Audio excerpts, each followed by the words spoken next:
My name's Chandra. I'm an addict. Full disclosure, I'm going to cry. I don't want a tissue. It's one of those things that recovery has brought me the ability to do without shame and guilt. I've been an addict my whole life. I'm gonna die an addict. I don't have to die because I'm an addict today, and that is my biggest flex. Timmy was like, man, 12 years ago we were in rehab together, and he has been one of those people that keeps bringing me hope because no matter what, he keeps coming back and coming back.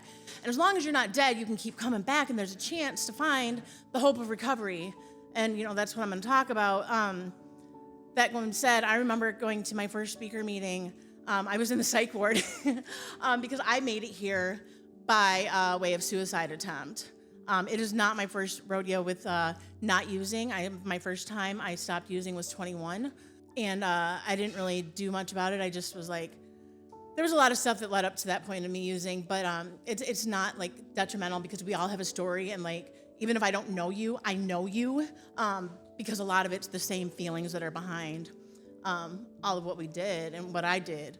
But so in that time I wasn't using, I built this beautiful life. I went to college, I got a nursing degree, I had these two beautiful children, I'm at peak of success, society's like, you're making it, what are you doing? I'm like, I hated myself, I hated my life, I didn't think I was good enough, didn't feel like I belonged, didn't see any hope in my future, I was constantly suicidal. I wasn't using drugs, but I was using gambling and shopping and sex and tearing other people down to make myself feel better. So I was doing everything but the drugs to not make myself feel like shit all the time, because it was really easy to look at other people's stuff than myself. I relapsed after almost 10 years. I got involved with somebody that was an active addict, and I'm like, oh, I didn't know at first, and found out, but I can save them. I am not Captain Save-A-Ho. So what happens is, I was drugged right back into it, and I, right away, from the time it started, didn't really care. A whole lot, because I instantly remembered that is how I didn't feel anymore. I didn't feel the shame, and I didn't feel the guilt, and I didn't feel the not feeling good enough, and I didn't feel anything, except for when I sobered up. I felt all that shame and that guilt and all those past feelings that I never dealt with. I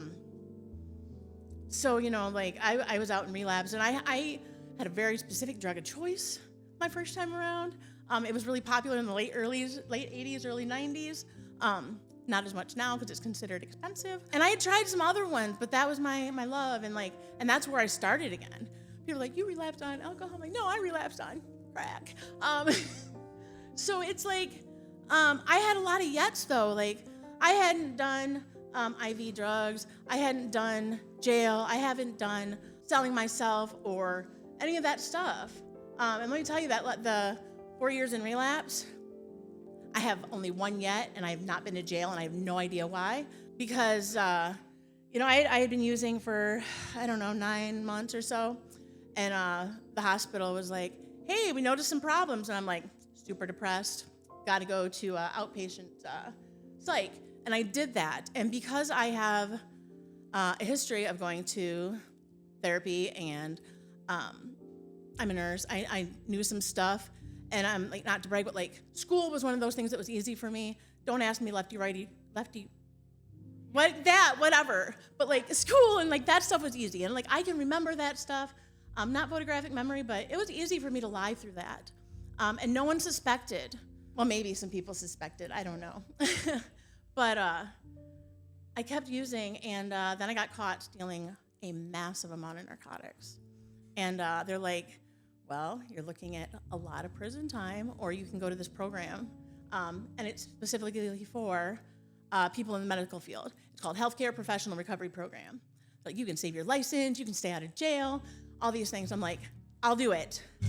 I did not do it. I had every excuse in the book.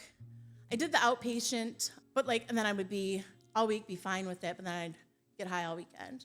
And they're like, why is it taking so long to get out of your system? And I'm like, because I know things. I looked up every article I could in every journal and be like, if I was using this much, it takes up to 90 days to get out of my system.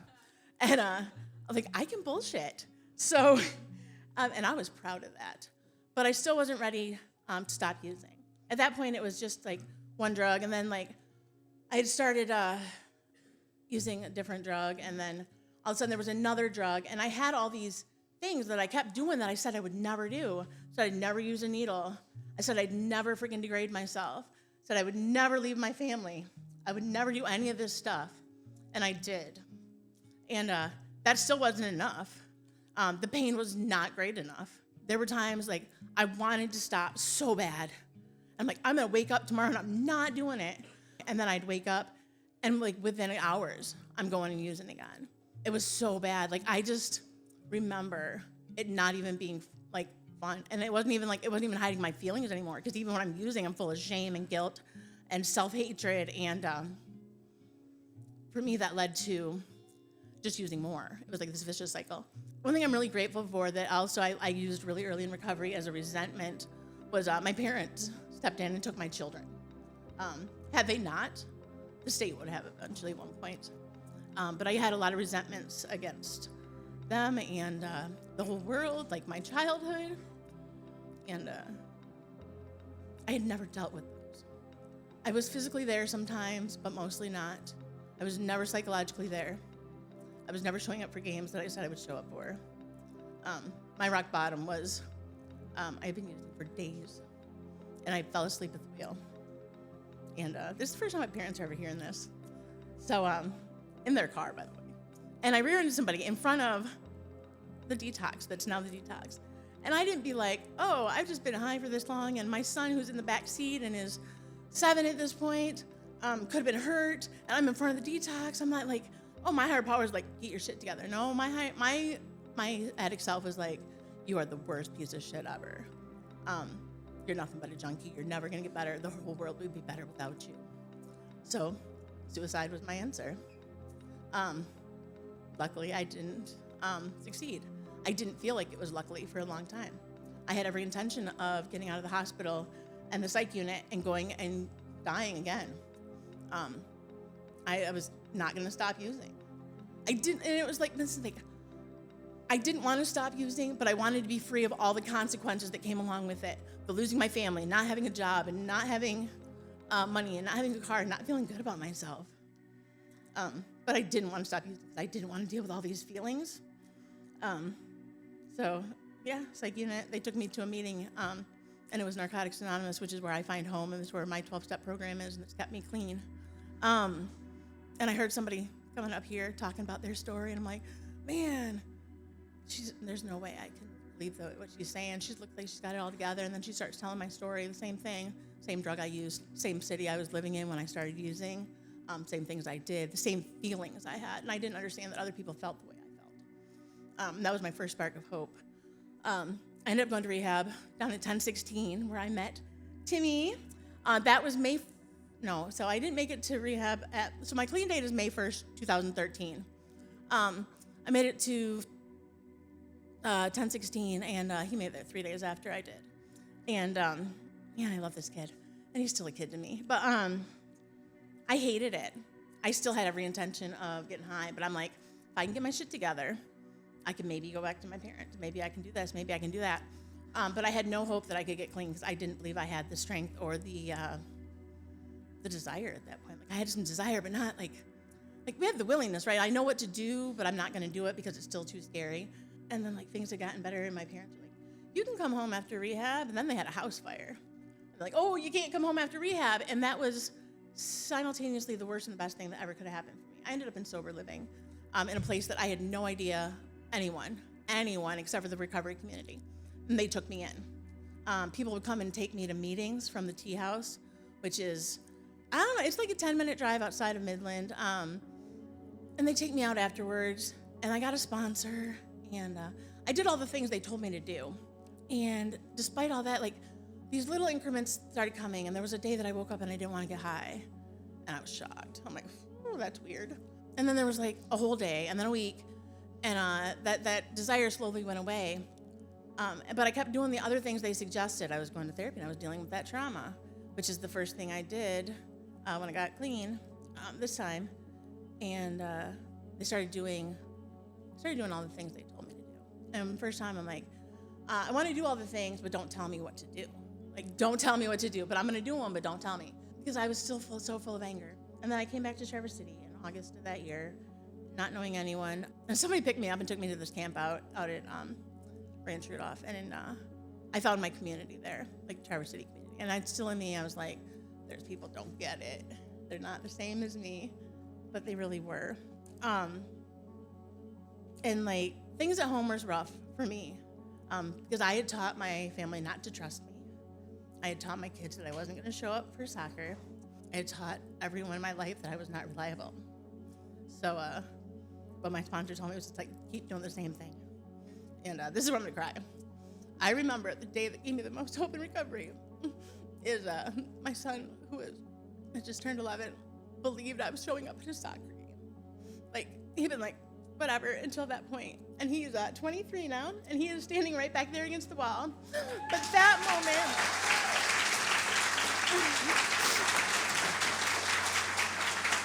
and that is what kept me going, even when I didn't want to. There were some battles. I hadn't been a mom.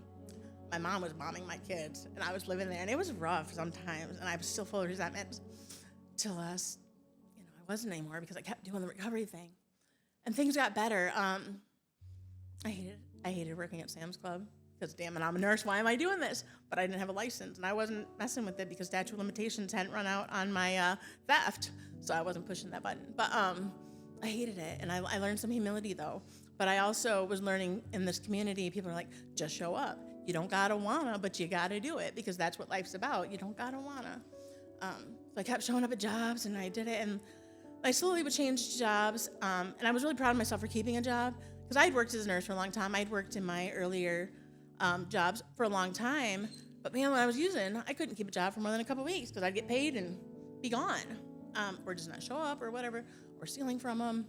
The more I kept coming around and doing things, the better things got, really slowly.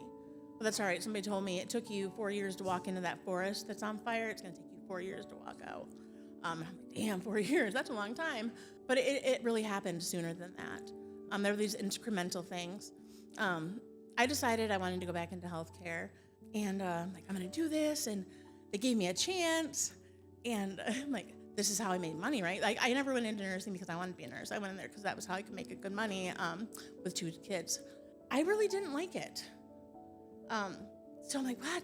I left it, and I left my contract again, and I'm like, it's done. I'm going to work at a restaurant because that's all I know, and it's what I like. And I thought it was going to be something that, like a stepping stone. And now at this point, I've been at the place I'm working for 6 years. I'm the general manager of Spanglish here in Traverse City.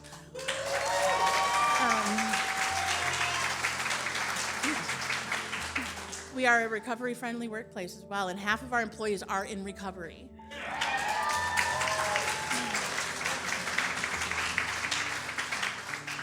Or recovery adjacent, because my youngest son, who is 20, also works with me now. Another relationship that I didn't think would ever heal, but has, and that's a gift of recovery. And that's, and I have hope that it's going to keep growing. From being hopeless and not having any desire to not be hopeless, to just like, hope was scary to me. Because if I had hope, then my expectations got high.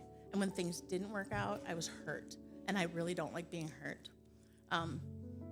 Just kept doing it. Like the things I didn't want to do, doing the therapy and dealing with everything else that was lying under the rug that I never talked about.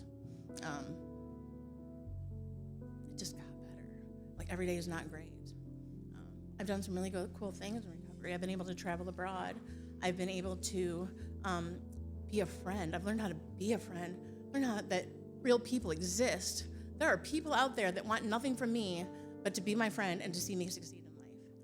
I think for me, the most important thing I have learned in recovery, I'm not worthless. I'm worth something. I'm not going to be a junkie for my whole life if I keep doing the things I'm doing. I'm eligible to, because I'm just as eligible to walk out of this room and go grab something, but I don't have to today. And that's the thing, is like I started in recovery, I'm like, I can never get high again. Holy shit, I can never get high again.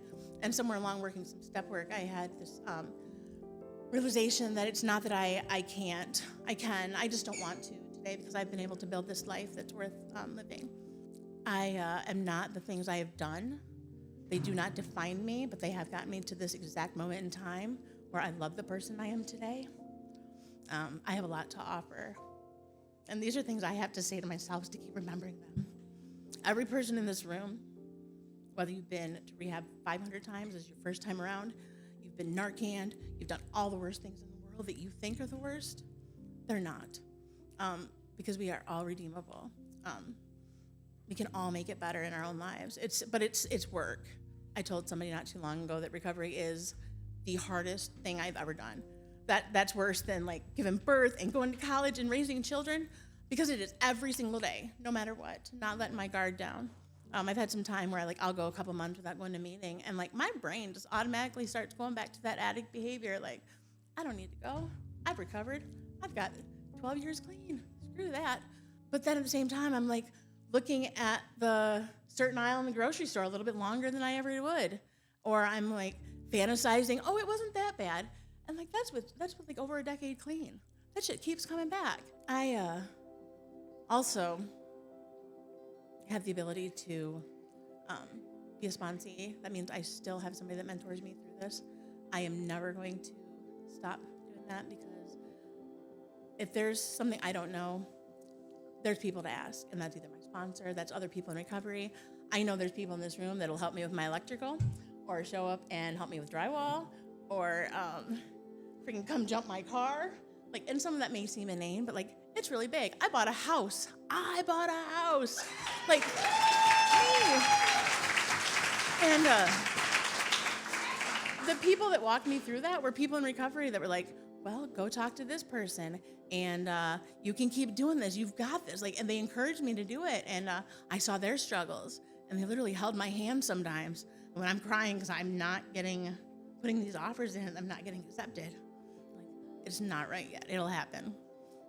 And that's everything has been that in my life. When I think things are worthless and hopeless, I turn to somebody in my life that's either in recovery or recovery adjacent, like my parents, who I cannot thank enough, because while they did not understand addiction when I got clean, they've made the effort too, and they've supported me throughout it. And obviously they're still here. They show up at every one of my clean year, my celebrations. I would make an excuse, like, I don't have to go to a meeting. They tell me I had to go to a meeting, and they'd watch my kids, and they've been amazing grandparents. And that's a gift of recovery. Like, I have the ability to like go stay at their house without them locking things up or being like, you have to leave when I'm not here. I know that I have things to offer to other people today. I really didn't believe that when I started this journey. I have the ability to help other people in recovery today. I have sponsees, and one of the greatest gifts I've seen in the last 7 years is going in and doing meetings in detox centers in H&I, and then meeting these people at outside meetings and seeing the spark come back and seeing them get it. That was my timer, because I didn't want to talk too long, because I will talk forever about recovery. Because, man, it saved my life. Like, literally, it saved my life. There is nothing better than seeing someone else get it. It brings my heart the most joy. And I've seen people in this room go through relapse after relapse after relapse and keep coming back and celebrate clean time. And I've also seen people go out and die. And that is what's out there for me. Death or prison, maybe a psych unit forever, which obviously on some days, because I have children and I work a lot, the psych unit doesn't sound so bad, because like vacation. But in reality, I don't want those things.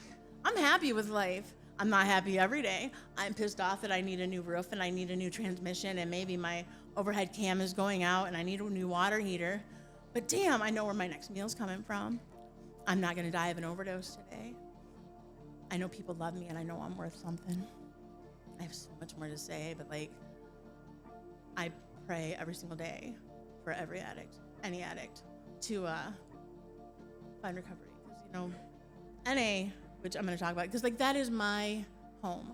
There are other programs, and I do hop around. I've tried every single one of them, and I love every single one of them. They all have something to offer, but NA is where I find my tribe. Because we're a bunch of misfit weirdos, and I love that.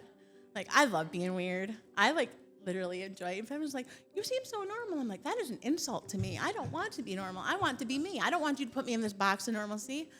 I just want to be me. And I am when I come to my recovery community. And I am outside of other things like my work. But we have this poster on the wall at work. And how many of my customers commented on that? We never knew you were an addict. And I am so proud to say that I'm an addict in recovery. I've made it to long-term recovery, and I never want to go back.